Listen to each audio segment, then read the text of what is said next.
Hello everyone, today it's a special one. We are switched in English because our awesome guest is Ryan Garrick. Thank you for assisting. And Ryan Garrick is a head of coffee in a Watchhouse, London. As you can see, we are in a beautiful in London. As you can see, we are in London, and look in this the sound. We are under the bridge. We're under the trains. Oh, in a future training center, the roastery. Yeah, future roasting, training lab, quality control, head office. This will be our meeting room, our place to hold interviews.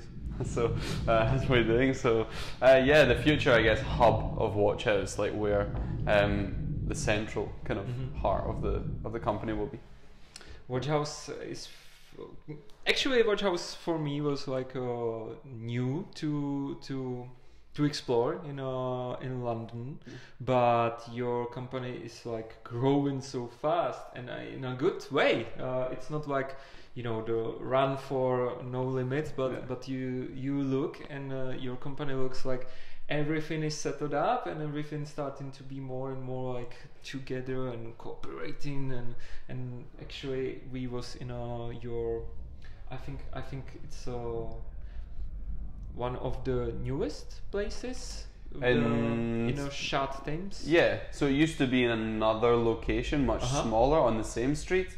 But then last year we moved it to a much bigger location, as you saw, 100 seats, much bigger design than the previous shop, which was kind of more designed with the owner and people he knew, to become a bit more professional in terms of design, which is where Watchhouse went. I think it's interesting what you say, like we are growing fast. I think when I joined Watchhouse like 2 years ago, and you find this with a lot of businesses in London, is like they're figuring out what they want to do. You have like an owner that's saw a really nice site on Bermondsey Street, tiny shop, liked the idea of having a coffee shop, didn't know much, was a consumer of coffee but wasn't a barista or anything, and the direction, and I think you see this like could be anywhere. Maybe if they were really popular for cakes, maybe it would have become Watchhouse Bakery, right? But when I came on board, they had 3 shops, and then they were starting to realize that coffee was the focus. People were coming for coffee, and that's where we've pushed the brand now, and that hence the roastery and becoming more like coffee focused, like bringing more coffee people into the business, getting involved in competitions, and trying to up the standard of the coffee in general. Actually, when I joined, the company didn't weigh espresso shots, for example. So now like the level's crazy. It's amazing to see how much impact you can make in a business. It's super fun.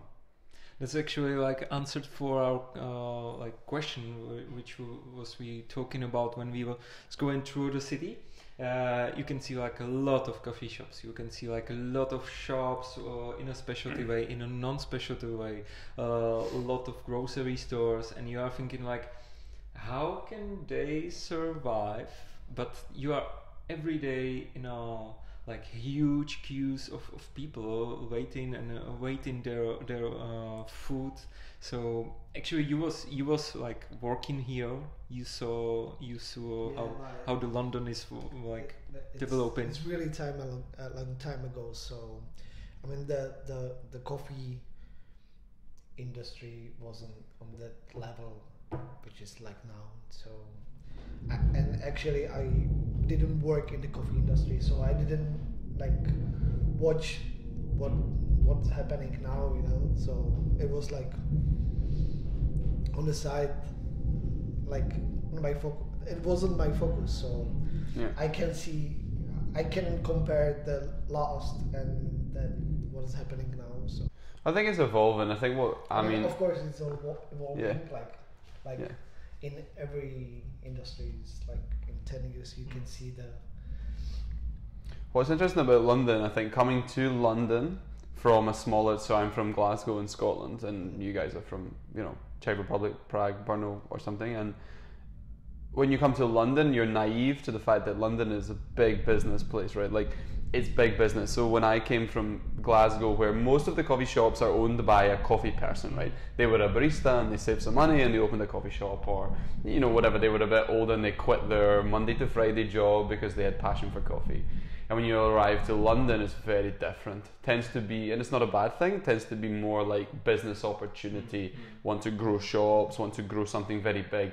And that definitely is interesting in a scene like London, because it's hard for people to maybe find, like, when I arrived, I thought when I go to a coffee shop, it's going to be everyone really passionate about coffee. But actually, it's not always the thing, because in London, all the coffee shops have some food, some cake, some other things. They have to have a bit of everything. So it was a really interesting experience. And I think it's still like that. I think that now we see a lot of people not in coffee. Like, you see big companies now trying to, like, you have like Black Sheep. You'll see when you walk around these guys who have nothing to do with coffee and they're trying to make coffee shops because they see opportunity. And it's hard, I think, for consumers to find that, like, because they do like specialty, like Just, and then because in London it's kind of important, I think, to people that it's specialty. They kind of get better coffee, but they're trying to like do it quickly and not like, and that was very new for me coming to London. I don't think you see that when I went to Prague. Was very much when I went to a coffee shop, it was a coffee shop, and you could tell it was a little bit more rough around the edges, you know, like it was a bit like some tables from here, a bit more like, okay, whatever, like, because we're doing coffee. Whereas in London, it's a bit more like everything else is really good and the coffee's, yeah, okay.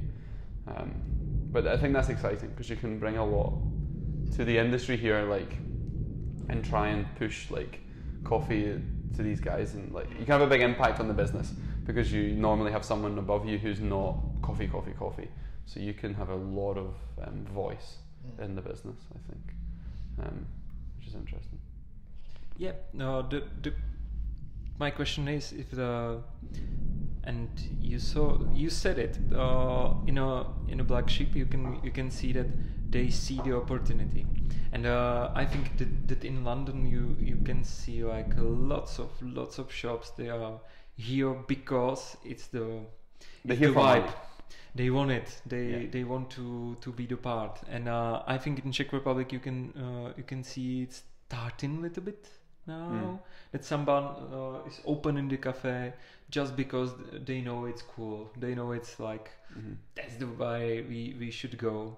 So my question is if it's like both sides are growing, or if the Londoners can like see the difference and see the quality, because we was watching the shops and we are saying like everything is full, like even if you're doing the great job or if you're doing like average. Yeah, I think they can see it to a level and then not. Like, will they get the difference between a Rosalind and a Black Sheep, or a Watchhouse and a Black Sheep? I don't know. I think they'll get the difference between Watchhouse and the very small shop across the road. They definitely understand the difference between a Costa and a Starbucks and a Watchhouse or a specialty shop, but that's probably the level. But the reason places are full is because London is so busy, I think. It's not enough that they, and I still find that most customers come to us, yes, because we have great coffee, but they're also looking at everything else you have. What cakes have you got? What sandwiches have you got? Like, it's more this kind of, and it's still definitely what service do they get? Is the coffee still a focus on? Is the coffee quick? I think still maybe people are willing to wait 3 to 4 minutes is like their kind of time for a Londoner. So they're still very focused on a lot of non-coffee quality aspects. They're willing to wait a bit extra. They won't go to a shop that's 1 minute. They don't. But if it's like 6, 7, it's like you're past their boundary. I think for takeaway coffee.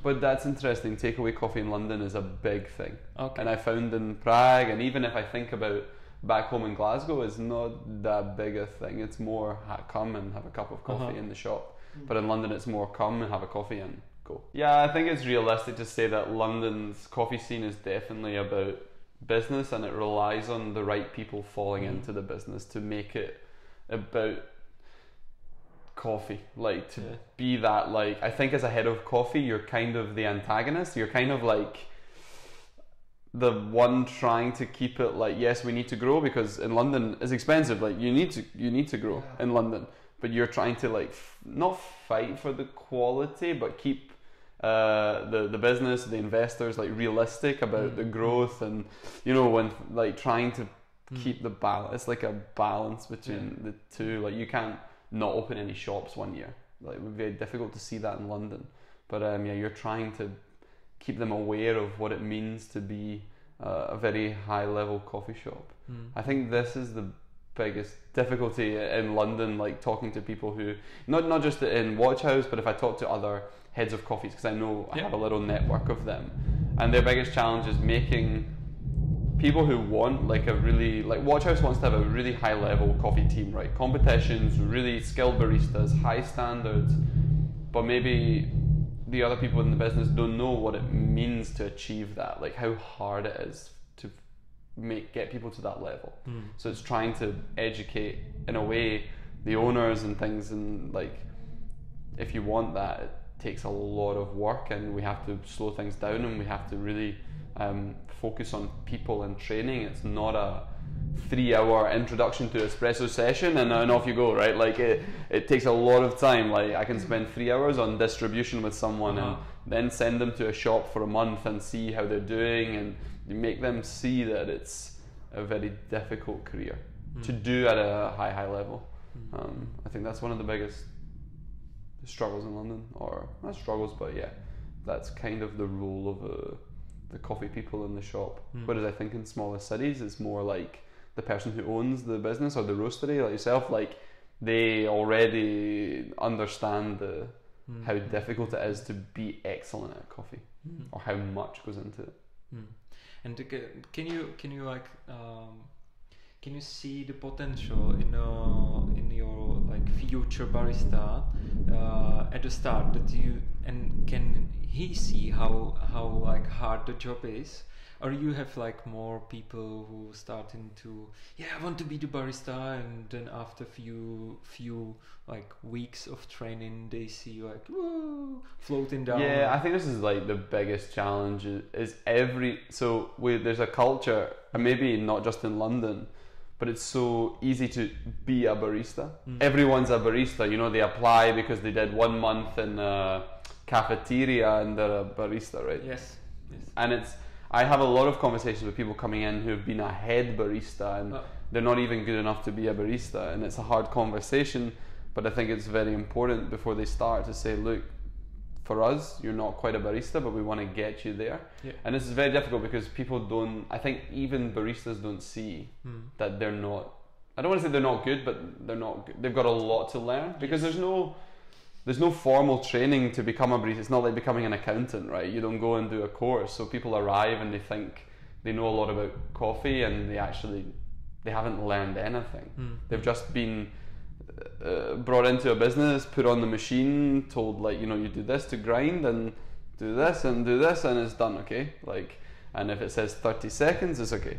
Like, so I find it same everywhere. I find it very difficult. People say they want to be a barista, but then I realize that when I tell them how long I would want them to train, they don't want to be a barista. They think that they're going to become a barista and then they want to become a roaster.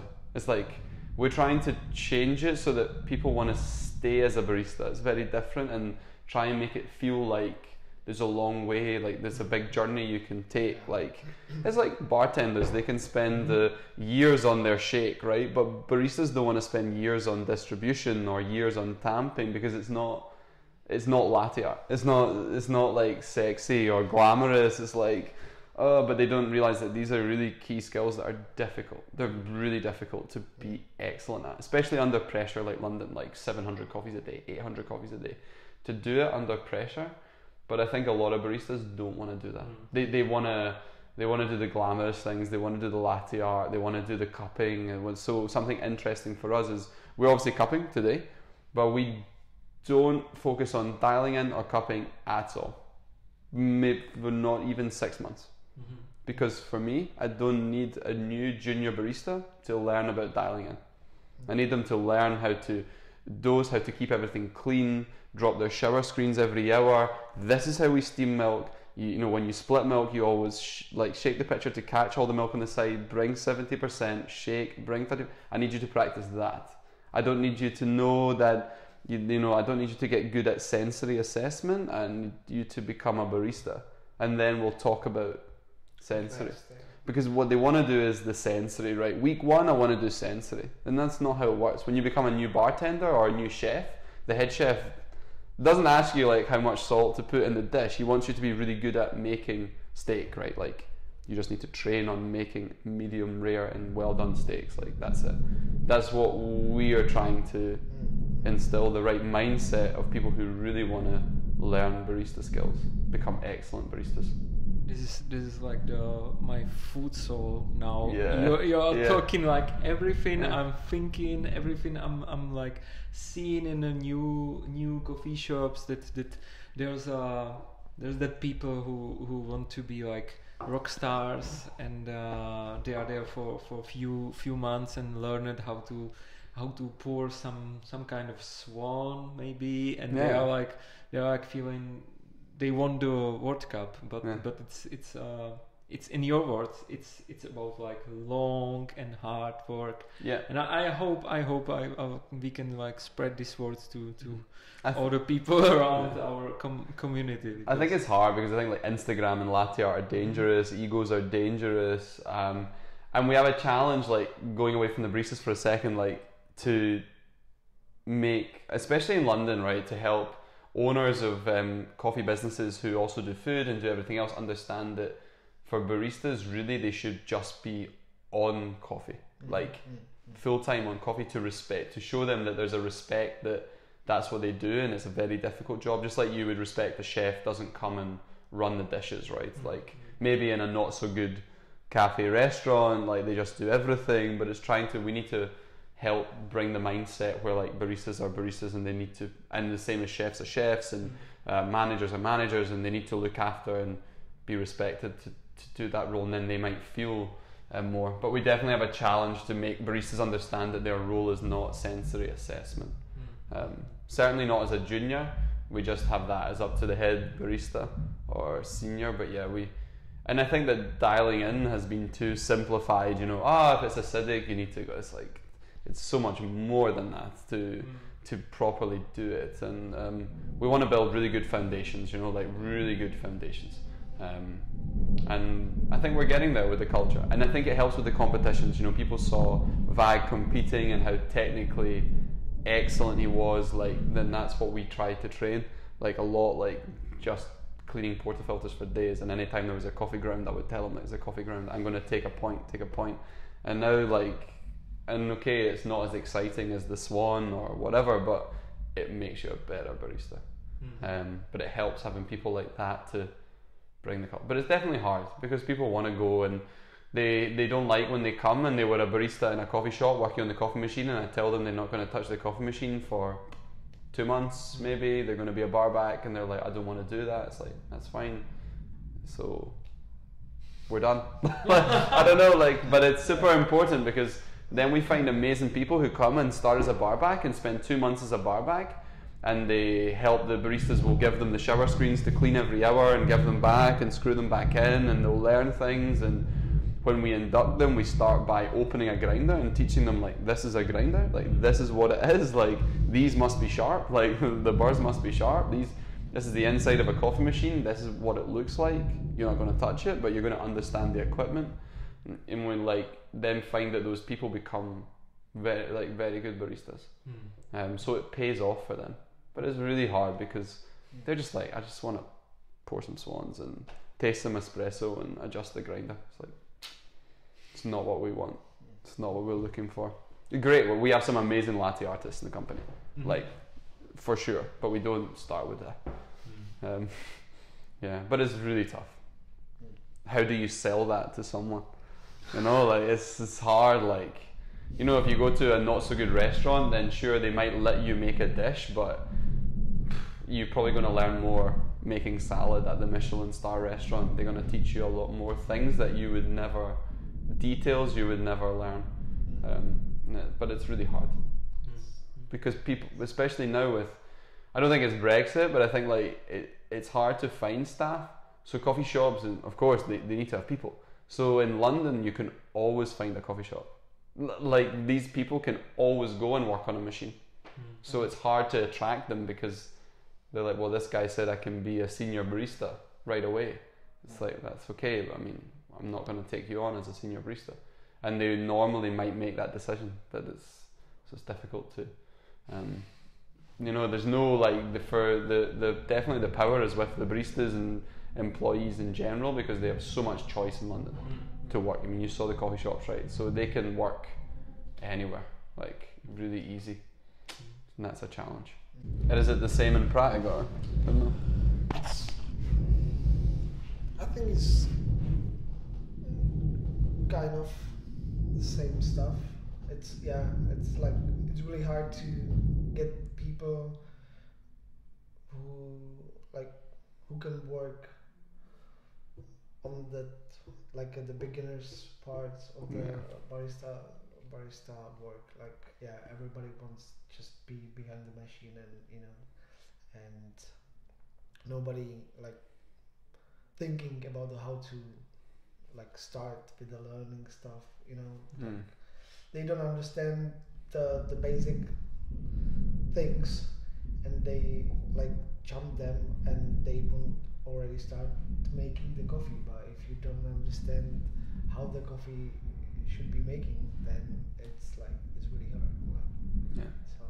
But the problem is that the people who wants to be behind the machine, they always find the place where they can be behind the machine, and they don't need to like understand like nothing like almost. They can work behind the machine, and they can call themselves baristas. I think the problem is that no, it's not a problem, but there's like too many work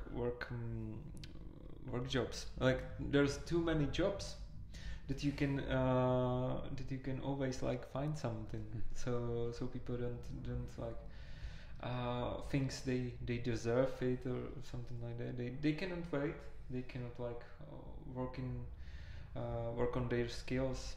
But after it, there's a few people and few companies who can like get to the right people together and work on it. And actually, I have a question. When you come to London like 2 years ago, you said you worked before as a barista somewhere. So you come here and you already start on that position what you are now? No, I started as a roaster here in London. I'd already started roasting before I came to London.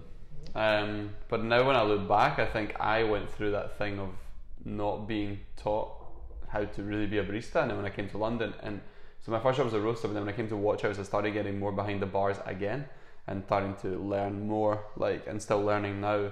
But yeah, I certainly came first as a roaster. But this is when I said I learned, right? Like the brand I joined they weren't into coffee, and they weren't doing it right, and they didn't want to have a budget for like quality control. They were roasting like one day, and I was like, okay, it was a learning curve for me. I was like, this is not coffee, guys. I'm not. So I moved to Watchhouse after that. But I was already roasting, but I didn't spend enough time as a barista. But I suffered from being young in the industry and being told that I just need to learn to taste sour, bitter, and sweet, and if I can do that, then I'm good. And if I can make the scale say 18 grams, perfect. So I learned that I had to go back and really push, and it made sense to be a barista again and pick up some more skills. But I was already roasting. So we started like sharp and into to the point, but and we know that that the words come from very interesting and beautiful professional, but so who's the Ryan Garrick? Who is saying that London baristas are don't deserve the work? I don't think it's just London baristas. I think it's our job. It's our job to set like a standard as an industry and try and change the attitude of what is like. It'd be really interesting to talk about like what is a barista, just like what is a chef, what is a sommelier, what is a bartender, like trying to define for the. I don't think it's the barista's fault. No, they're told that they're a barista, so why should they think that they're not? Like, the only way to do it is find like it's hard work, but the person who is saying that and who is saying very interesting and very like right words is a Q grader. Yeah, last year. So that's the words of somebody who said that. CQI. I've said I can taste coffee. So the person who can taste the coffee and who is judging the Brewers Cup competitions. Yeah, and some baristas and competitions and things like that. So I'm saying that. My big thing that I'm trying to change is, yes, I'm a Q grader, yes, these things, but what I'm trying to not do, what I think happens to a lot of companies is once they have 5, 6, 7 shops, you know, they're like going to hide in the roastery, you know, I'm a Q grader and I'm going to tell you how the coffee tastes from the roastery and that's it. So I want to still be really active in the shops, I still want to be in the shops, I want to be with the teams, and I want to put a lot of emphasis on the fact that it's about like this is the critical point. Like I cannot figure out the coffee from the roastery. So I will be the guy here and looking after sourcing and roasting, but I will also be making sure I don't become like another head of coffee that never goes to the shops and appreciates that actually these guys making 700 cups of your coffee, they know the coffee better than you know. Like they know what's happening on day 13, 14, 15, 16, they know the problems, and I know that keeping up those skills is so important. Like you know, just like the head chef at the restaurant, right? Like yes, he develops the menu, but he's still there frontline and he can see and still keeps his skills, cutting skills, all like so my tamping skills, my distribution skills, clean, like keeping my area clean. Like I still want to keep on top of those skills as I develop as a coffee professional. As I think that's a big mistake we make is trying to this idea of getting away from the bar instead of seeing it as a place to stay like the whole time, even when developing. But alongside that, I'm still planning to, definitely my future goal will be to move out of that side, but in terms of like I would like to become a coffee buyer in the future. So I'm doing Q processing this year, level 2, so I go to Brazil in August. And my goal is to get more involved in green coffee. But I see that as okay, because I see that as like being a supplier to chefs, like you know, like you supply the vegetables, I'm not the head chef anymore, I supply the product. Like I would like to go into this sometime, but I definitely would like to spend a couple more years still developing barista and sensory skills here and roasting and being a part of that whole thing, and continuing to judge. But I actually started doing less judging now and coaching just because of the role. Like so we competed in the UK Barista Championships and got 3rd there. We're doing the Brewers Cup tomorrow, so I think I'll be doing a lot of that over the next couple of years as well. I find that really meaningful and really purposeful. I learn a lot through these experiences. And it will be always like always, but it will be connected with Watchhouse, because you are like now developing the roastery and that you will like find in the greens for your roaster. So I see the head of coffee role as like a seed to cup manager. So the idea is to train someone in roasting, to have someone who organizes the samples and has them roasted, and empower them to make choices, but just oversee that it's okay and the inventory's managed. And the same, go to the shops, make sure everything's okay, like is the equipment well maintained, is the water okay, like is the coffee tasting okay, any service problems, any issues, just kind of staying at that like top level, but from the point of the coffee arriving to the point of the customer getting the cup. That's what Ryan will do, and put people in place for all the processes. So someone will kind of be responsible for roasting and dispatch of the coffee, and guys in the shops are obviously responsible for the coffee, but I'll be there to get around and support and be active. Just make sure that it's just don't want to make that mistake of, I think, a lot of places where they are sure the coffee's perfect when it leaves their roastery, and then they miss that big step. Like that's it's nice to hide from the shops, but I think it's bad. I think it's because the baristas then feel like, I think I've seen it with some places where baristas feel like when the roastery starts, like the coffee shops are forgotten. Like it's not the thing. Like we're a roastery, you know. Like we're a roastery now, and the shops are kind of like a little marketing tool. And I don't want that to happen. I want the baristas to feel like, and the coffee team or the whole shop team to feel important and like this is what we're passionate about. And I like that about Watchhouse. We're not doing wholesale. We're just supplying our shops. Okay. So our focus is us. Now that's not to say if One Sip in Prague say, can we get some of this really nice filter? I was like, yeah, like we send you some. That's okay. Yep. There's no like training or servicing or contracts, or it's just if you want to buy some coffee for your retail shelf, no problem. Okay. But our focus is on us and focusing on our coffee. Because you already have like 5 shops. Five shops. And you are still growing because downstairs this will be number 6. Downstairs is a future number 6, and with a big roastery, and it's not like ending. You think like you will like come with like more. Yeah, the plan is to have 10 this year. Wow. Yeah, that's the plan. And this is what I mean about the balance, right? Like the guys who want to grow a big business because that's their passion. That's cool, and you need to not fight with them, but balance with them to like, yes, but we need to keep maintaining the training and the quality, and you need to work together to get to 10, but get to 10 properly. This is the hard part. It's very like good to see that there's like guys who are thinking about like the growing of the business, and then there's like another like force who is thinking about like and you work together sustainable and together. And it's important because I think it's exciting that we can employ more people, buy more coffee, do more things. Like I'm not scared of working for a big business. I think that's okay. Like for me, that's okay. I'm not that passionate about money, like whatever, but I think it's great the impact we can have with big business. I would get bored working in one single coffee shop, unless it's maybe mine in like Costa Rica one day with a farm and a coffee shop, and this is okay. But right now, it's definitely for me about growing with something big and doing something like big. Otherwise, I think you can only do so much from a small shop, as you know, maybe a team of 2 baristas with some pastries, and can be nice, but it's not so. There's not so many opportunities to grow and develop.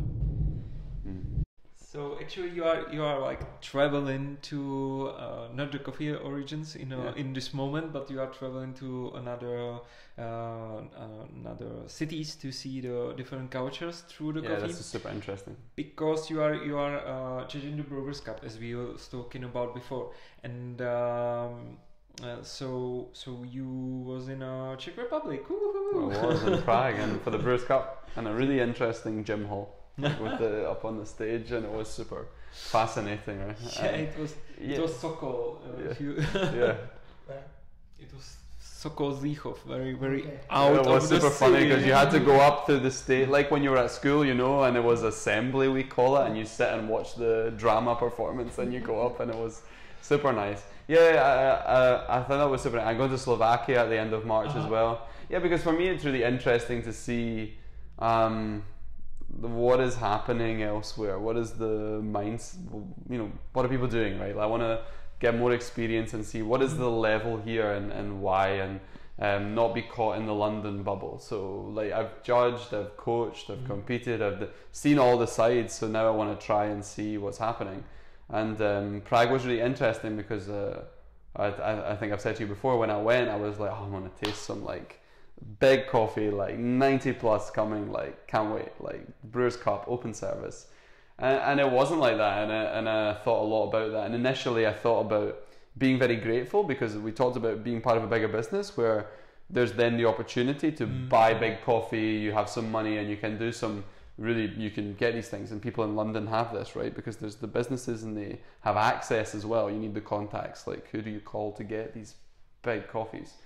But then when I thought more about it, and when you mentioned to me that actually maybe it's not about that, because for sure some of these roasteries can get some big coffee, I'm sure, but maybe people still, a lot of the baristas were just competing because they just felt like they liked the idea, like I want to go up and do it, and it was really different to the UK expectation. The UK is like very serious, like maybe in the heats, it was a heat, right? So it wasn't the finals, so you're going to see some, but you're still going to see some serious people come, 3 or full team, they're going to come prepared, they bring their own trolleys, they bring their own, like they're ready, and they want to win. And I wouldn't say I met any baristas there that I thought like, this person really wants to win. Like they didn't come with like a, no, it was really interesting, right? Like it was fascinating to try, and I think the biggest note was we tried the same Kenyan coffee 3 times.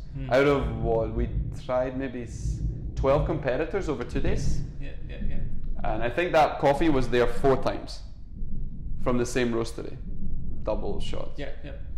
And this is a big big enough roastery, so I thought that was really interesting, because I would think a barista here, or if I was a barista, I'd say I want to take another coffee. Like I don't want to have the same coffee as I want to have another coffee, and I want to win. Like, and I just thought that was really interesting to see. There were things that people did that it's not against the rules, but it was like things they didn't say or didn't do that was kind of basic rules that you would see probably in every UK competitor. They would say these things, they would have very clear structure like to their routine, and it didn't feel like that. A lot of people hadn't thought through even how to set the table, or and that was very, very interesting. But they were very nice. I think they were passionate about coffee. They just weren't like didn't feel like competitors. They weren't competitive. They were just enjoying coffee, which was nice. It was fine. It was nice, but it was relaxing. But I think your industry is right now competitive, but in a good way. Everyone is pushing their limits. Everyone is pushing forward to be the best, to be on a top. And in Czech Republic, it's now like we are enjoying the coffee. We are enjoying. No, it was a nice experience for me. Good to have you. Yeah. Good to have you. Good to have that connection, because today we are here because of Candycane cupping with the Watchhouse, and we are like the guest roastery on for March. Yeah. Yeah, that's fun. I mean, I don't want to just buy like.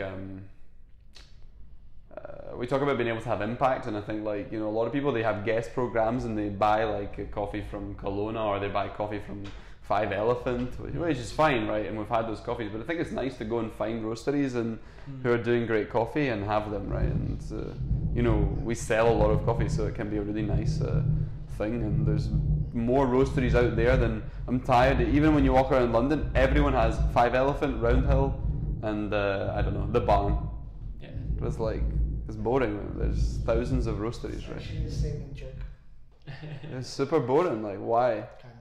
Why buy like the same coffees all the time? Other people have great coffee. Like, so it's fun to buy some different things. Yeah. That's nice. So thank you for that. And I think it's time to set the cupping. Yes, I think the guys have done it. I think they've set us up. So let's go taste. Yes. Let's do it. Nice. Thank you, Ryan. Man, Nice thank to you. meet you. Thank you.